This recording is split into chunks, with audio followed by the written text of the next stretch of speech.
So again, thank you everybody for joining the conversation today. Really excited to bring together a really talented and great group of people. My name is Greg Rodriguez. I'm Mobility Policy Principal at Stantec. We're going to try and keep a free-flowing conversation today. We'll go through a few PowerPoints here and there. The idea for the panel kind of came from this inspiration of we know data is a very complicated subject right now. It's also a very important subject. So how can we bring together some great minds that are on not only this panel, but I know they're going to be participating in the audience as well today to really just have kind of a free-for-all conversation. Not totally free because we all represent our respective organizations, but knowing that Urbanism X is a great conference and it does provide a forum to have some really in-depth discussions. That was kind of the idea with this overall theme of ask us anything and us being the collective, everybody in this group today. So hopefully, just like the same when we get on a plane, hopefully we're all on the right, in the right session. And if you're not, then you are here, not by coincidence, but by the fact that you are going to be treated to a really, really good conversation today. So we're going to be talking about data. With me today is Lindsay from the Denver Regional Council of Governments. She's doing a lot of great work from a regional perspective. We'll be able to provide the perspective not only of Colorado, but some of the work that she's doing with communities, really thinking about the complicated issue of data governance and the positive use cases for data. Also have Michael Schwartz with Ride Report. Obviously brings an important perspective to this conversation as one of the platforms being used out there to help manage and analyze the data. So really excited to have Michael here with us today.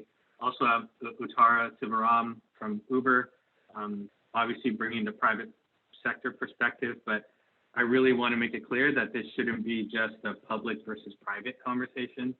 This is the collective us conversation around a very important issue and how to get it right. And I enjoyed working with Uttara, Emily, and also Marla, who I'll introduce in a second, on some guidelines we worked on for the Mobility Data Collaborative that SAE started. And those guidelines we included in the materials for you all today. And then last but certainly not least, Marla Westervelt, formerly with Bird. So she provides that important operator perspective, but is now on the Commission on the Future of Mobility. So in addition to hearing her perspective on data, I'm also interested to hear more about what she's working on and how it fits into the overall vision that the Commission's put forward around next generation mobility. So if you'll bear with me a second, I'm going to share my screen to hopefully set the stage here. And then what we plan to do is have a quick introduction, about 4 minutes each, about kind of what perspective we're thinking about within our collective work, and then to have a moderated discussion that hopefully includes you all as well. We've thought up some questions, of course, that we're going to ask each other, but again, the collective us would like to think about for this group that any question that we're asking each other, would love you all to chime in with your answers, because again, this is a complicated issue. I never claim to be an expert in anything. Instead, I enjoy helping facilitate conversations, identifying and thinking about issues, and then trying to work with everybody to come up with solutions, again, to leverage all the great minds that are in the room today. So this is kind of the mantra that I'm working within my policy and regulatory work at Stantec. For those who don't know, I was a practicing attorney before coming to Stantec, and I'm really thinking about, what's the entire mobility ecosystem look like, and how do we make sure that we get it right from an equity and sustainability perspective? And I think, data is going to be a big part of that. And that word integrated here, I wanted to focus in on, because as we all talk about mobility as a service and the vision that, mobility as a service has, in my opinion, the only way we get there is through the sharing of data. And that's proved to be very difficult. It's one of the issues we worked on in developing the guidelines with the Mobility Data Collaborative around, it's more than just an agreement to share the data. There are all these nuances around making sure you're thinking about privacy, making you're thinking about who owns the data. That's where some of the legal issues around licensing come into play. it's a very complicated issue, but something, again, that I'm really interested in figuring out how we get right. And, a lot of times disruption is used as a bad word. At Stantec and myself is really thinking about how do we turn it into a good word. And again, I put this slide up here because not only is it an example of us using app-based tools for mobility on demand, which is kind of within the context that we're going to be talking about here. We could have a whole separate conversation on data that goes much bigger to smarter cities. All of us have been tracking, or a lot of us have probably been tracking sidewalk labs in the news. But today, we're really going to be focused on data with regard to next generation mobility solutions, or even existing mobility solutions. A lot of people forget that we've been collecting transportation data for a very long time, be it bike share data, be it transit data. But what makes this a little more dynamic in my view, and what we'll hear from our panelists is this mobility on demand perspective, and the fact that we're using these devices that are using these services via apps that are connected to cell phones that are tracking us and do have that geolocation component. Kind of the inspiration between data as the new fuel, but also the third rail. So again, back to my point around, I strongly believe that data is what's helping us realize a lot of opportunities around efficiency, around better use of resources. On the other hand, and that's what powers the system when we think about it from a transit perspective. On the other hand, it is something that's dangerous if you're not thinking about risk, or if you jump right in and touch it right away, you're going to get electrocuted. And being here, I live in Washington, D.C., the third rail was something that we thought of as a nice analogy to, wanting to respect the power of data, but also wanting to make sure that, we're getting it right and that we're using it to its full potential in a safe and responsible way. This is pretty much some of the issues that we talked about in the guidelines. I just wanted to create a quick slide because I think this is going to help us set the stage and inform a lot of the conversation today. There's a lot of great opportunities and use cases around data, but there's some important policy considerations. And all these considerations are things that we talked about as part of the work with the Mobility Data Collaborative. It's work that you all are probably thinking about as you think about ways to use and share data. And I'm excited about, talking about a lot of these issues today. And I'll make sure these slides are uploaded into the resources after the fact, so I can keep things moving here. And kind of where are we today? That was kind of my task to quickly set the stage, and then we'll hear from our other panelists on kind of where we've been and some thoughts about where we're going as well. But as a lot of us know, MDS is a standard that's being implemented. It's not necessarily a standard that's been accepted by everybody, and I'm looking forward to hearing Uttara's perspective on her global work, which I think is really important. Something that I've been thinking a lot about is we do have different standards here in the U.S. versus Europe, but if we're going to realize this vision of a better mobility future, then we need to think about this globally, and that's why I think perspectives on GDPR and some of the things that Uttara has been tracking for a while now will be really interesting to hear from. There's a lot of different organizations getting involved. I'm sure some people on the call are part of the Open Mobility Foundation. Some of us have worked with the Mobility Data Collaborative. There's a lot of different organizations working within data. Kind of, I think our collective challenge is how to leverage all the great work that's being done and coordinate to continue to move forward and make sure that we're safely and responsibly using data. There's some legal challenges that we'll talk about today. The most recent one was the motion to dismiss being granted with regard to the implementation of MDS by the Los Angeles Department of Transportation. We'll talk about that a little bit more. Kind of taking a step back from just MDS, that brings up a lot of interesting issues around informed consent that weren't dealt with in a case yet. Also thinking about, what does a privacy right of action mean? What sort of information do we need to be conveying to users to make sure that they're making an informed decision around the sharing of their data and that it is truly voluntary? All things I think we'll talk about today.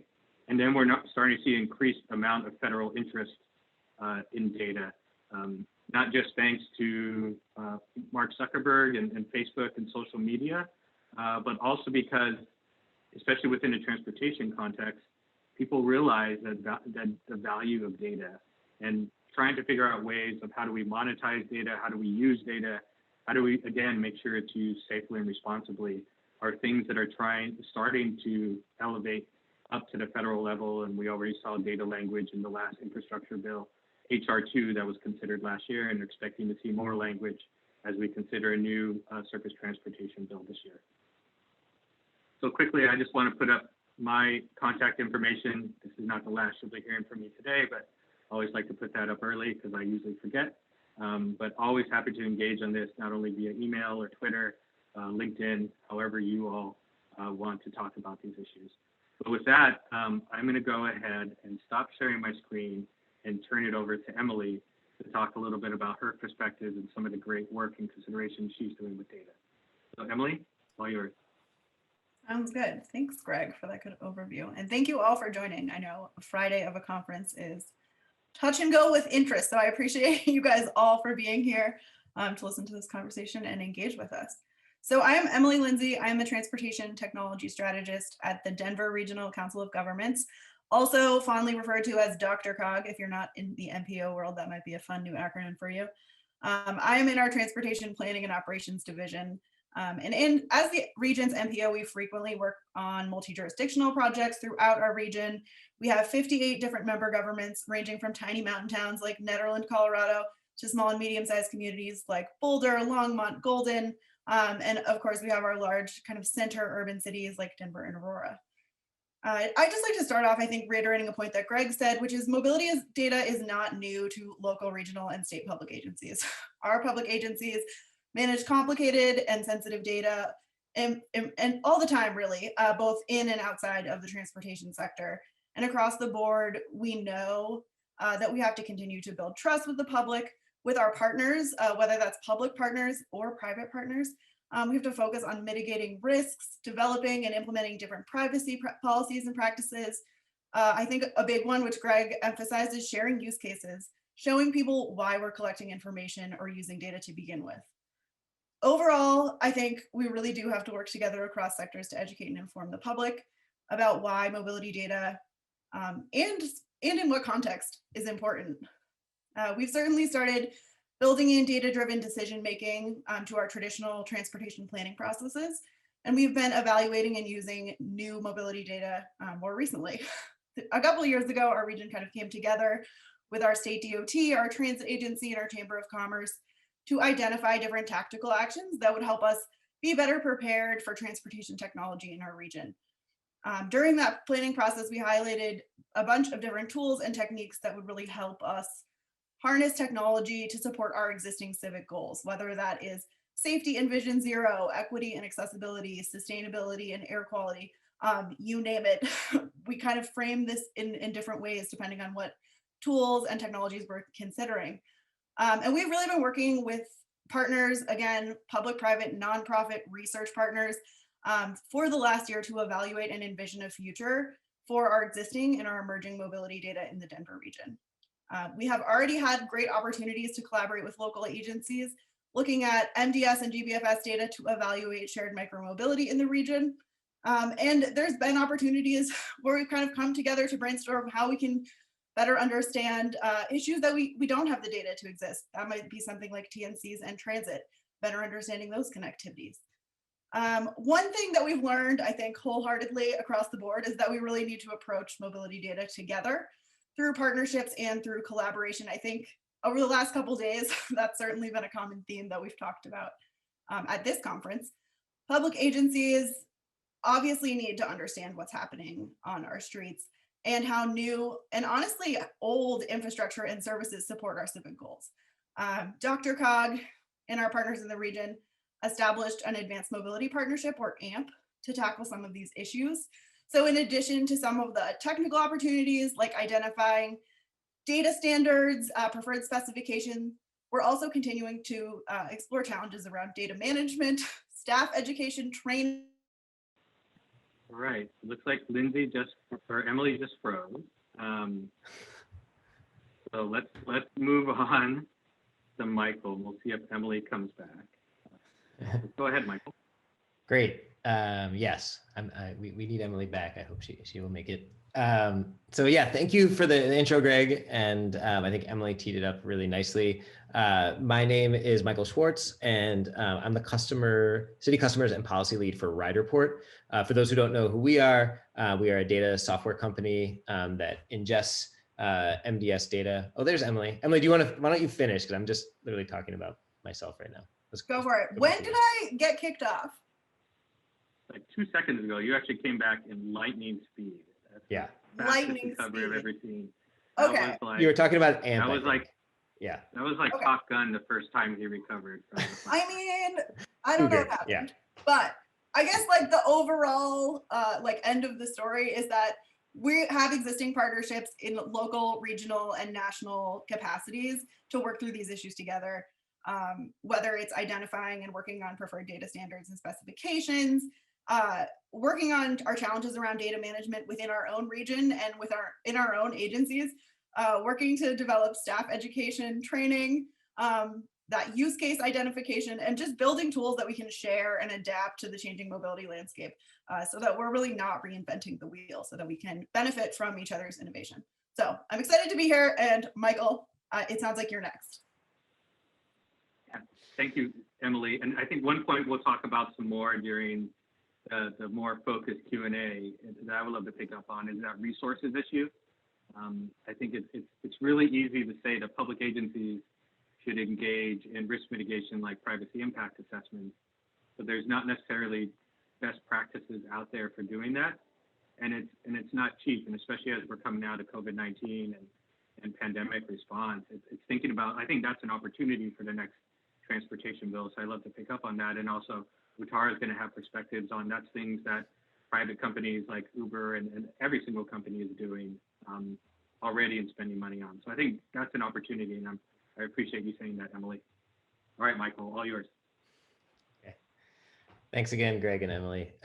So I think I was saying, describing RideReport, for those who aren't familiar, we are a software company. We ingest and aggregate MDS data, primarily around micromobility, so shared scooters and e-bikes, but also mopeds and car share, some other modes that are starting to use MDS as well. And we help cities kind of make sense of their program, manage it day to day, as well as think about long-term planning, both related to their micromobility programs and then also larger planning infrastructure. We work with Emily at Dr. Cog, so definitely have enjoyed sort of a regional approach there. And I can see on the call that the Portland Bureau of Transportation, we've also kind of worked locally with them.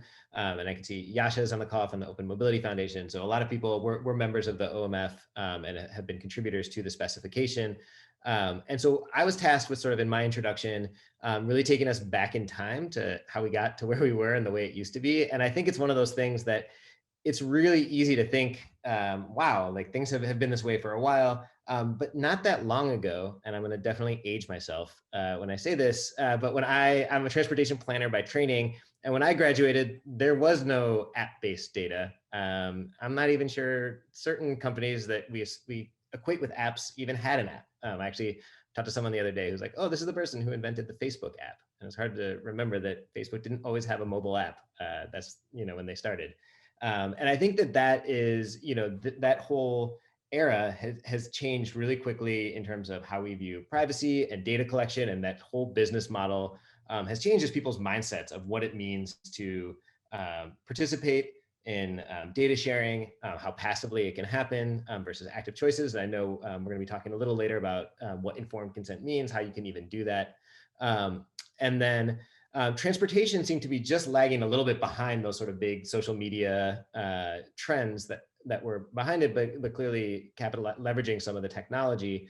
And I was working at a San Francisco public agency when Uber and Lyft launched on the streets, and people, were ecstatic and lost their minds all at the same time. Very reminiscent of micromobility in the recent past. And it was one of those things where, people with planning backgrounds like me, we were used to, counting bikes with clipboards. Maybe you had fancy electronic bike counters that could count it passively for you at one point in time. There was some big data collected, certainly, like transit fares have always been collected that had privacy implications, credit cards, information. But somebody sort of with my training and background really never had to think about data privacy or big data how people could de-anonymize large data sets. And I think the sophistication of that de-anonymization, even just 5 or 6, 10 years ago, isn't what it is today. So it just wasn't even really in the forefront of people's minds. Some of the major hacks and sort of headline news had not happened.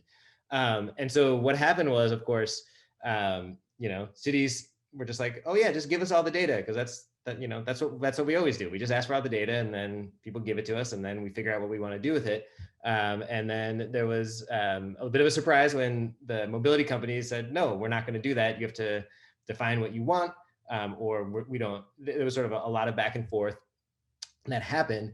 And it basically generated a lot of mistrust between those sides. And we're not going to go into the details of a public versus private fight here, but needless to say, very little actual data sharing happened, was the result of it. It was very hard to sort of get the sets and process them and figure out what was needed. I was part of some, but not many of the long conversations.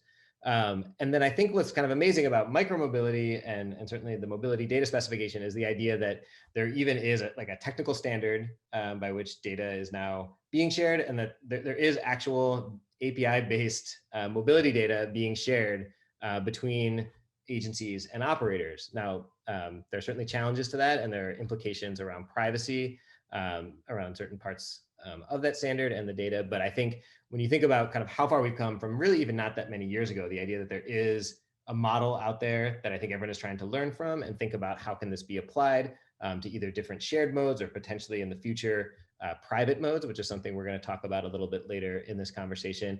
And what are the different implications for all that? So clearly, as we've learned different things, Greg alluded to the recent decision, Sanchez versus LADOT, which was really essentially the ACLU and the Electronic Freedom Foundation were saying that MBS in and of itself violated the Fourth Amendment of the Constitution with the right to search. And the ruling was actually, or the case was thrown out by the judge. And so there's a lot of interpretations of what that means and doesn't mean. And I think we're going to get to that in just a moment. But I think what's really exciting and the opportunity that we see at Riderport and what we do is this is the possibility of really thinking about how do we set the right standard for these other industries that maybe didn't lead with privacy. So how do we say, hey, we're going to learn how to share and manage data in a way that puts privacy front and center, and we can be a model potentially for other industries. And I think it's messy, it's hard, there's a lot of definitions that need to happen, but I think there's a lot of opportunity and hopefully a little bit of fun in all this work as well. And so I'm really excited to be part of this conversation today.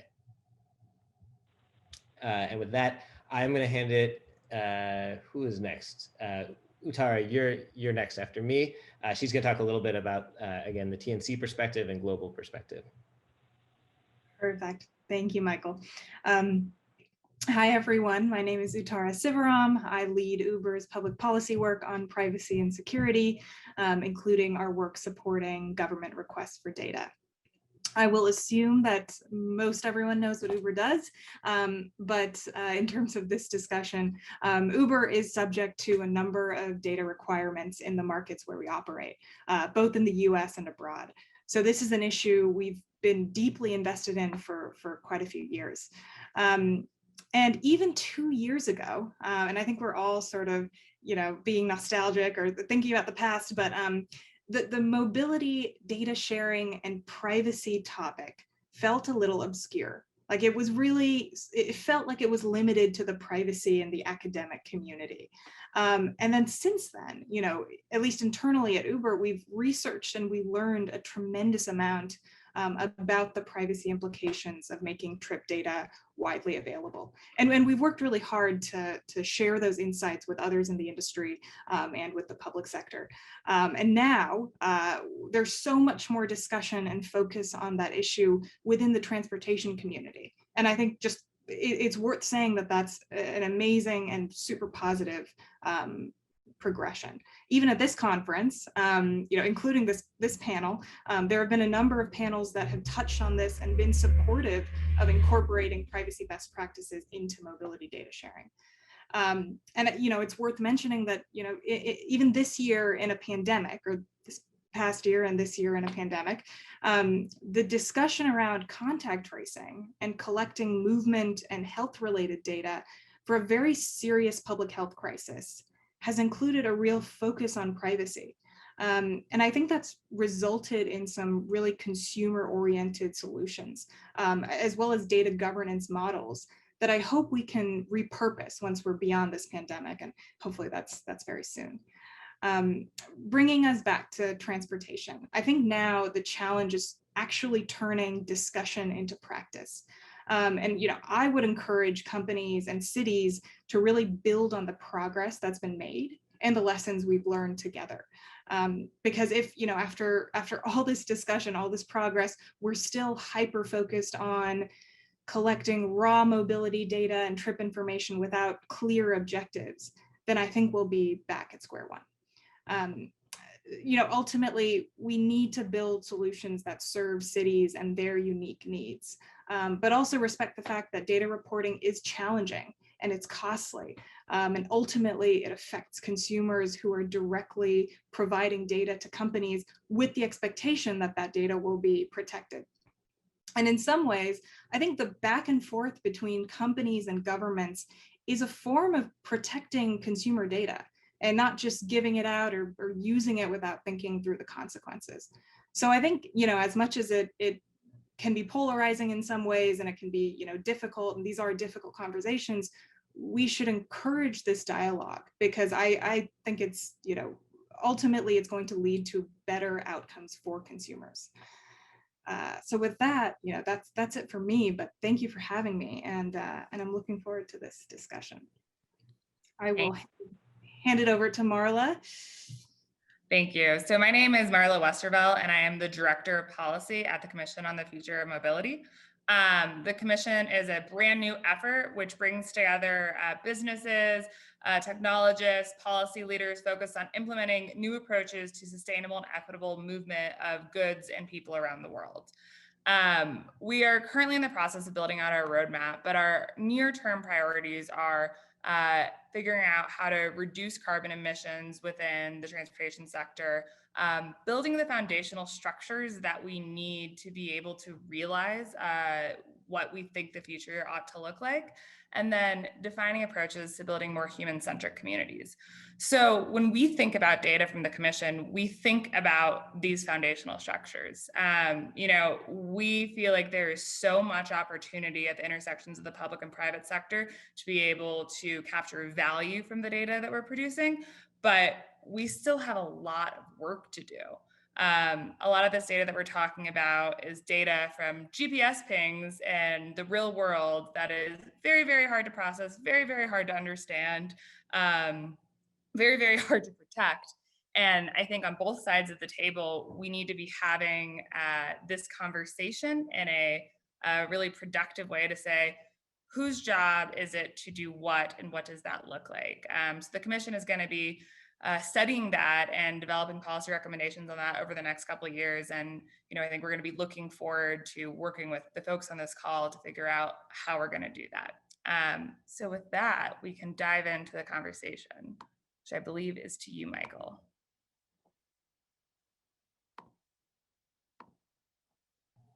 Yes. Let's see. I'll ask this first question, but I'm going to ask it back to you, Marla, to kick us off. So one of the things that I didn't go into a lot of detail about the Sanchez versus LADOT case and the rationale of the judge for throwing it out, but I think basically they felt that given the needs of the city to regulate their streets, that inherently using a scooter, the user was aware of the fact that they were sharing their data and some sort of informed consent, and it was commensurate with sort of what the activity was that they were doing, that it was discretionary enough that it wasn't sort of as integrated, ingrained into our society as I think a cell phone, I think, was the analogy that was used as sort of a contrast to that. One of the things that the judge did not do is really differentiate between sort of real-time versus historic data, thinking about sort of management of your street in real time and that data being showing where you are and what's happening versus sort of more historic planning purposes, right? Where am I going to site my new parking corrals? Where do trips tend to happen? Over the last month, what was compliance as opposed to is somebody in the wrong place right now? And so I wanted to ask you a little bit, both in your former role and your current role, how you think about those different use cases of real-time versus historic, and measuring the benefits of those use cases and the potentially different trade-offs and risks around privacy. Yeah, absolutely. So I think, kind of what we all talked about in our introductions was really this historic data. How can we share data between the public and private sectors to allow the public sector to plan, our transportation systems in our cities in a useful way? And there is, of course, privacy implications of providing any data that follows the path of a human being. And that is a really, really important conversation for us to have about how to do that effectively, what to provide, what the public sector and the private sector should be storing. But I think there's this other piece of the conversation where we are also asking many private providers to provide data in real time or close to real time, and then processing those data in real time.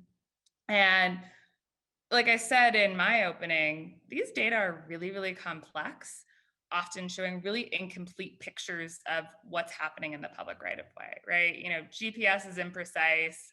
Humans often make errors in terms of whether or not they're starting a vehicle or picking up a vehicle or whatnot, that, you have to bring a bit of a human touch to infer what's happening.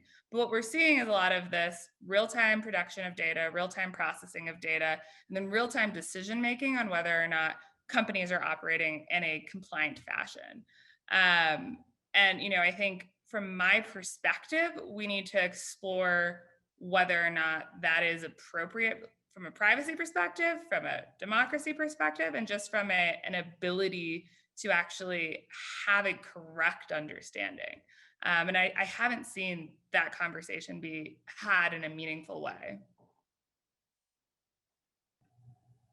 Interesting. Yeah. Does anybody want to add to that? I think that's interesting. The idea that maybe the data is sort of not perfect enough to even imply some of the real time use cases, which I think is a really interesting point in time of where we are. Greg, it looks like maybe you want to respond. Yeah, I'll just add one thing. Just to I reread the case this morning. I think if people haven't read it, I think it's interesting. Just to kind of clarify, putting on my former lawyer hat, is it's important to remember that this was a ruling on a motion to dismiss. So that means the case was only argued on a motion. The judge agreed. It never went to trial. I would love to see a case like this go to trial, only because, with the motion to dismiss, the judge is able to make certain inferences, use its discretion to say, okay, these facts are correct. There's no need for a trial, and then we move forward. So I think that's interesting, because one of the things that the court did exercise discretion on is it found that MDS data is anonymous and that the data cannot be connected back to a person. I think there's various literature out there around whether or not that is true or not. And I'm not looking to litigate that on this call, but I think that's an important thing that's going to be out there, not just for mobility data, but broader as we start to see more smart city technologies implemented in our public infrastructure. I think it's an important question that gets to consumer trust and consumer risk. I think it's also interesting to think about, as you mentioned, Michael, the judge held that taking a scooter doesn't rise to the level of the Carpenter v. U.S. case because it's not cell phone data. And in that case, the court essentially said cell phones are taken with us everywhere. That's why there's this expectation of privacy around that data, because it goes to very intimate places, whether it be a hospital or whether it be, to your home or to your child's school. But I was thinking this morning, and I'd love to hear the audience's thoughts on this, and maybe our panel is, so right now, it may not rise to the level of a cell phone, but all of us at this conference are pretty progressive in our thinking, and we don't want people to be taking their own car trips or owning their own cars anymore. So we're trying to push people towards these on-demand solutions. And so eventually, will it rise to the level of a cell phone because we are so much in that connected world? And again, I think that's just something to think about as it moves forward. I think that thought is a perfect example of how it takes time for the law to catch up with technology, and that right now it may not be ready for that, but I could see it in a very near future, us actually, to be thinking about a little more, and there to be a case maybe with a little bit more facts. And then the other thing that's really interesting is there's also the Cal ECPA law that was brought in to the complaint as well, and the judge essentially found that the person didn't have a private right of action. However, as we know, GDPR and CCPA provides a private right of action, so we seem to be moving down that route. So again, just put some extra context just from the thinking I had, and I would love the audience's thoughts on, even though a scooter isn't considered a cell phone right now, could it be in the future? So I'll stop there, but I think it's a fascinating case and encourage people to read from it much more than just the MDS perspective, but all the issues we're talking about today.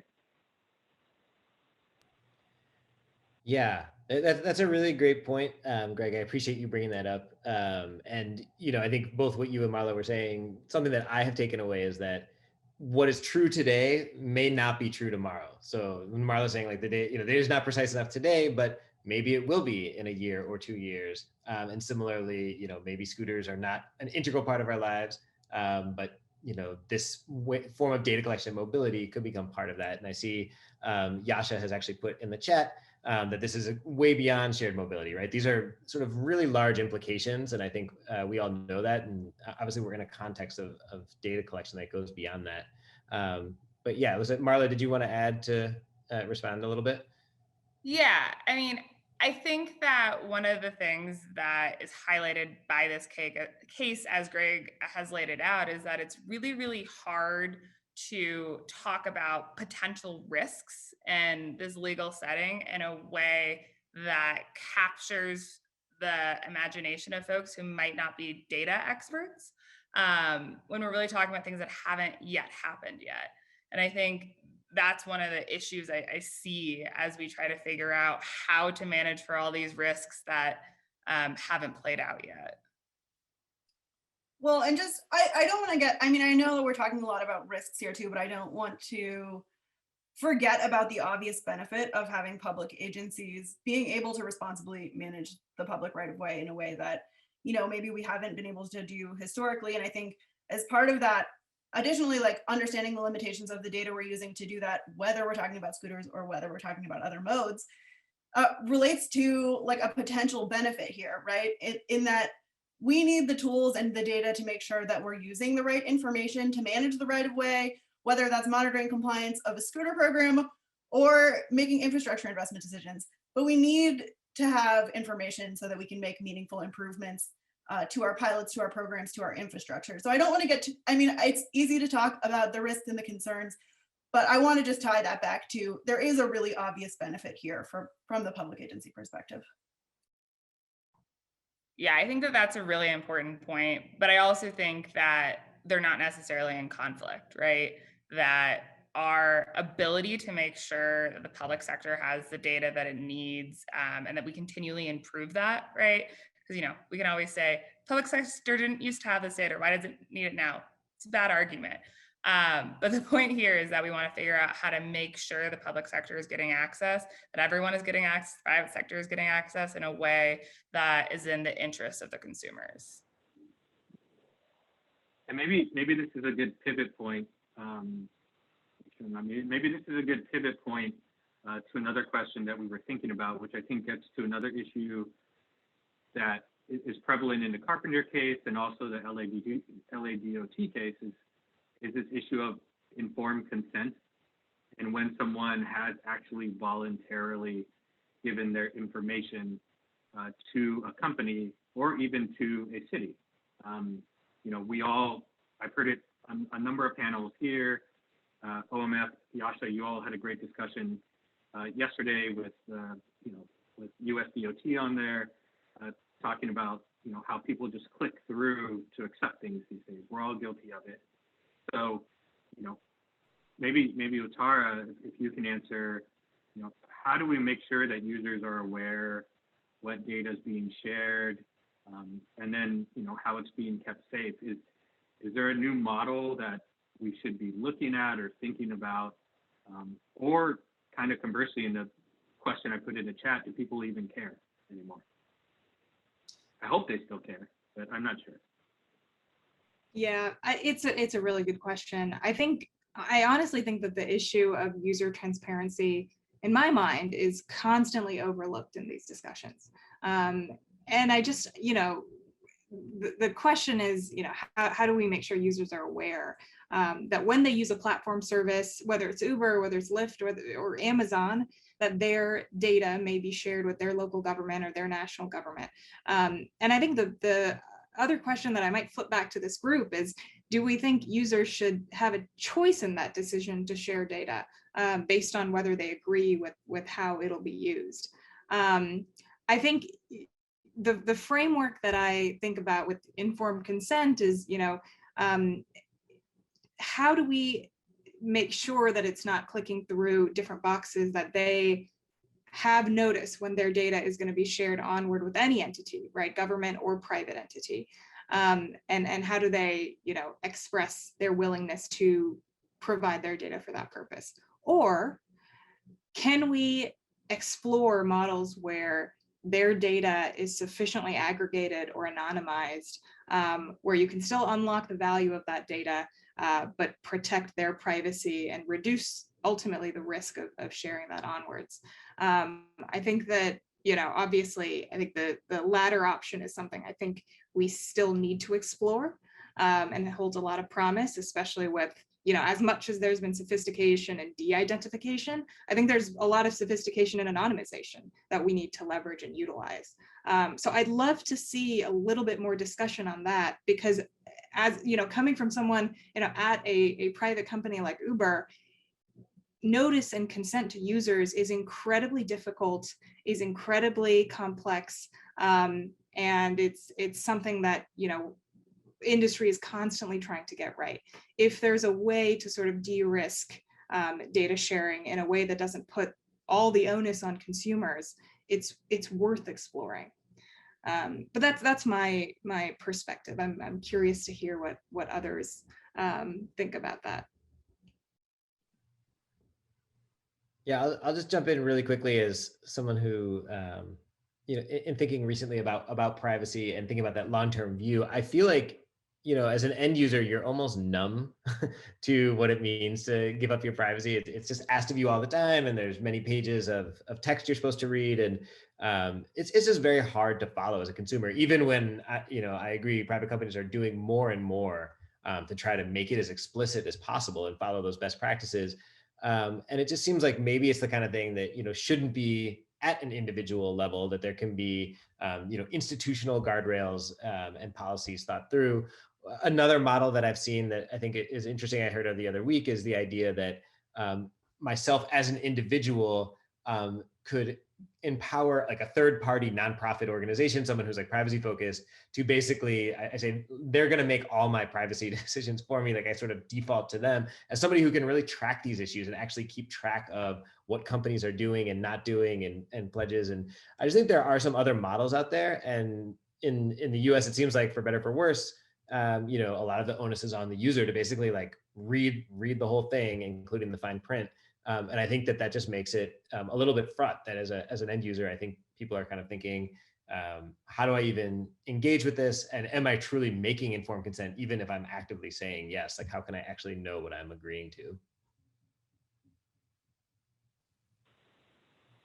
I'll wade into the waters too. So this is something that I've been thinking a lot about, and we're curious if the audience or the panel has any thoughts. But Emily, you might have some thoughts on this because we've talked about it. But again, it goes back to this whole discussion. I think this is happening across the board with anything that's next generation mobility. Is we're trying to figure out how to regulate something before we even understand how it might be used and fit into society. And I think this data conversation is a perfect example. So we're trying to impose the mitigation measures before we truly understand the risks, because the use cases are still evolving. And I would love to pivot the conversation towards what data is actually needed to realize the potential benefits that we're talking about. And then should that data be classified as data for the public good? It's something that I've been doing a little research on and thinking about. Because then I was thinking about an analogy while we're on this call, and I thought about, okay, my gas meter in the house now is completely digital. That the gas company goes by, collects the data, and then has the information how much gas I use or electricity I use, and then I get a bill for it. So what data are we talking about that actually produces these benefits that we're excited about, which I completely agree with, from an efficiency, from a resources perspective, and being able to direct funding to the right place, and coming up with these new transportation options and figuring out where they should be deployed and thinking about equity, that's all right. But what data do we need to do that? And can we classify it as public good? Because then, to your point, Michael, my big concern is people will start to opt out of any data being shared, and then we lose a valuable tool. I don't know if people have any thoughts on that, or even the audience, if you want to put anything to the chat box. That's something I've been thinking about, so would love to hear thoughts. I think that if customers do ultimately want to opt out and not share these data, then we're going to have to figure out how to capture the information we need in other ways. And I think that's not necessarily a negative outcome if that's what the consumers want and how they feel. I think another way we can think about this is having data that is just used in those transactional purposes and isn't stored, which also can reduce risk. So I think it's okay for us to learn what the consumers want and educate them, and understand that we're going to have to become even more creative on how we get the information that we need, either on the public or the private side.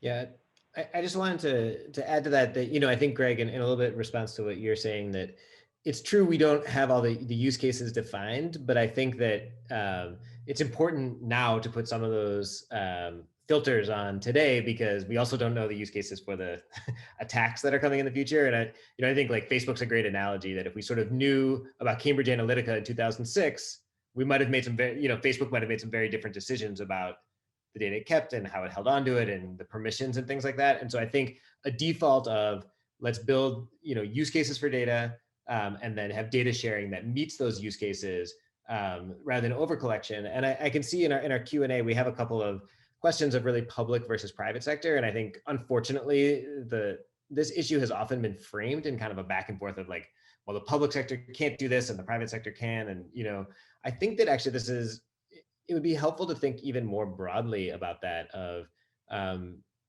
what data needs to be held for, like that rule should apply, and governance is something that should be shared across parties, and including people who aren't at the table that we've talked about a little bit on this call is the end users themselves. Like, I think a lot of these discussions are pitted in sort of agency versus private company, and in really thinking about not just the collection, but also the retention and the deletion of this data.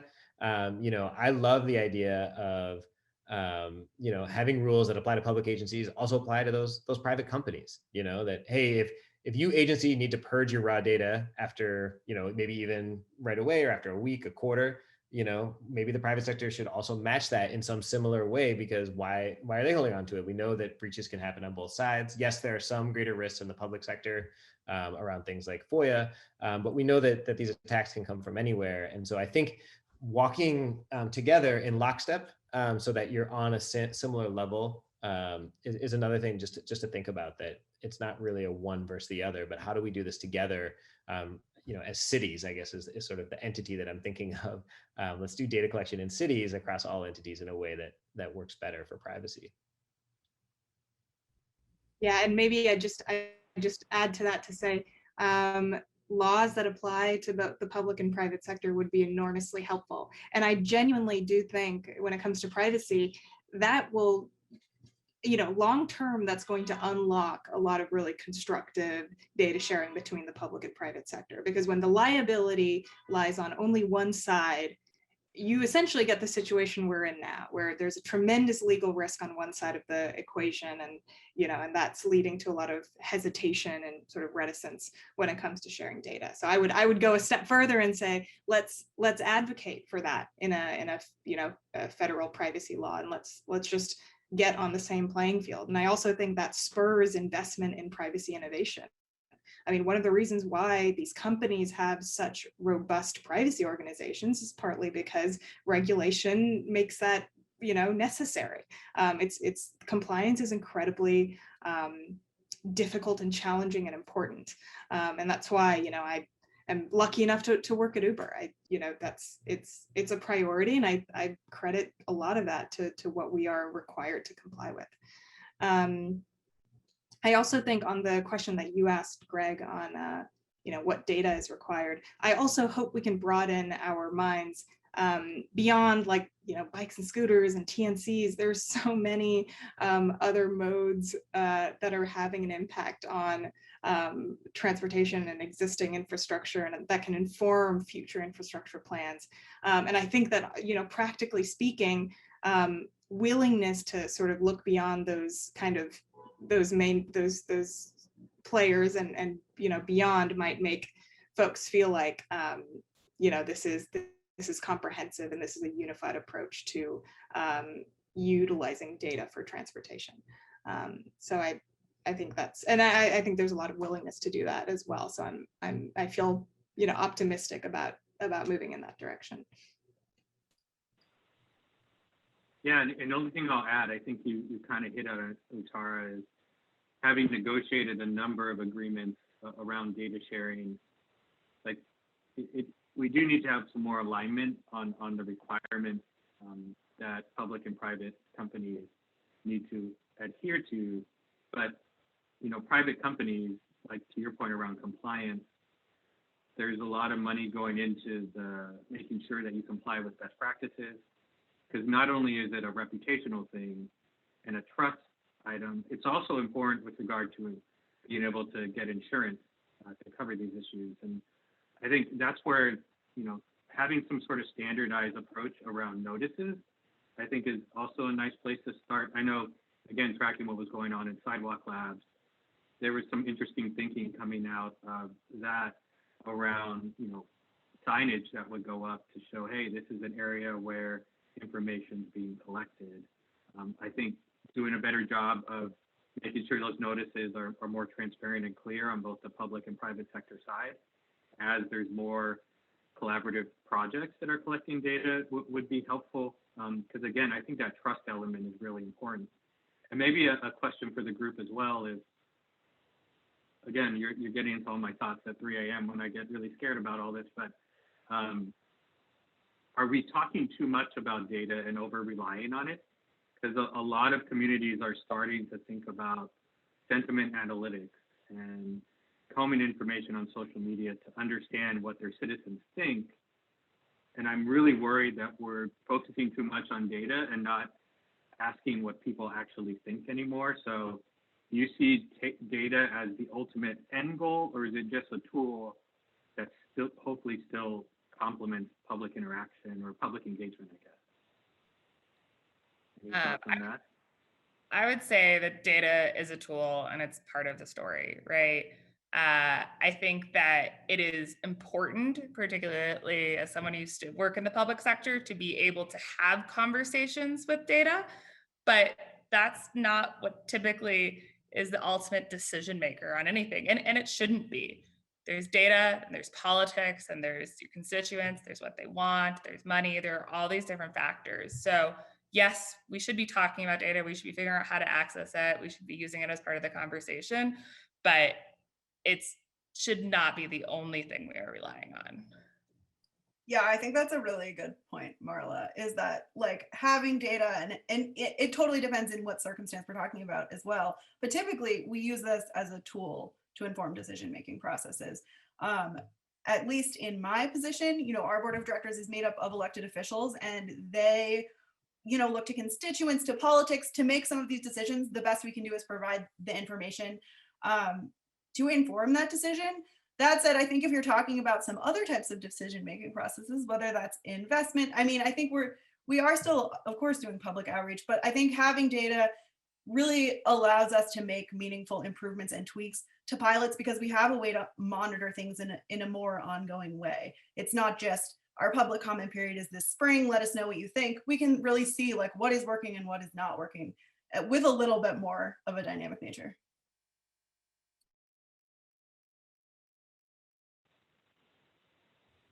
Yeah, I would just add, one thing, I agree with everything that's been said. And one thing I think that is interesting from a transportation perspective is data as evidence. And a lot of transportation decisions are made, using kind of a collection of evidence that comes from various data sources. And traditionally, some modes have had more data than others. So, at the beginning of this call, I talked about like bike counts, right? And people were out there with clipboards, and you go into a room with a state DOT, and you've got an engineer who's got historic traffic counts going back 50 years on your roadway. And it's not even really a fair discussion over whether you're going to repurpose one of the lanes for a bike lane. And so I think that there was a lot of excitement, from people like, wow, with micromobility, we're going to start having some data from a different type of user set that could potentially rival what we've seen in terms of making a case for repurposing our streets. And that's really a huge part of what transportation staff and officials are trying to do is use evidence with data being one piece of it. So I think it's exciting to have this data, and I think thinking about the use cases and how we want to use it. But yeah, we shouldn't let data be sort of leading us instead of policy. And I think something else that we've talked a lot about is partnership and collaboration, which we know, while that might happen around these conversations around data, it's also just part of building these relationships across sectors within our communities, within our state and federal governments. So we've talked a lot about partnership and collaboration.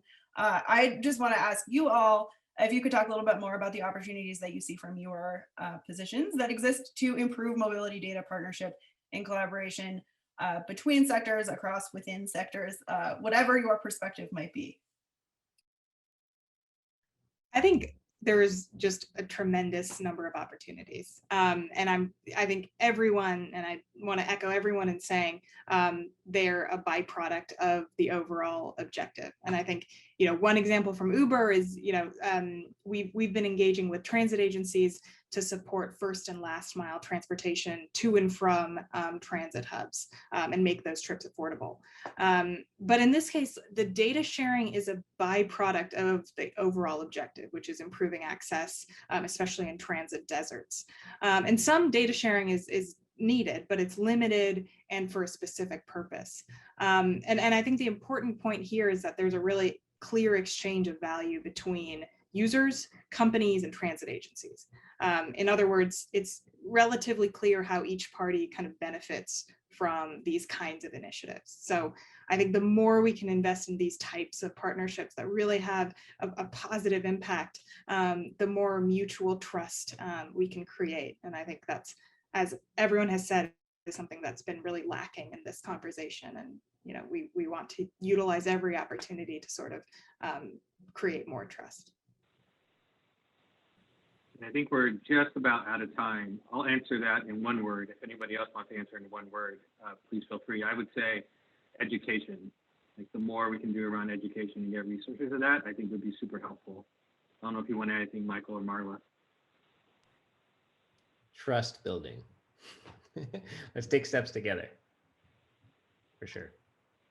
And I'll conclude just by amplifying those two things. I think we have so much more education on both sides to do, and we need to continue investing in that. Great. Well, thank you, everyone. Appreciate your time and interest in our session. I'm sure this isn't the last time we'll have this conversation, but looking forward to continuing it. And thank you to a great panel. And thank you to Urbanism Next, and hope you all have a great rest of your conference and weekend. Stay safe. Thank you.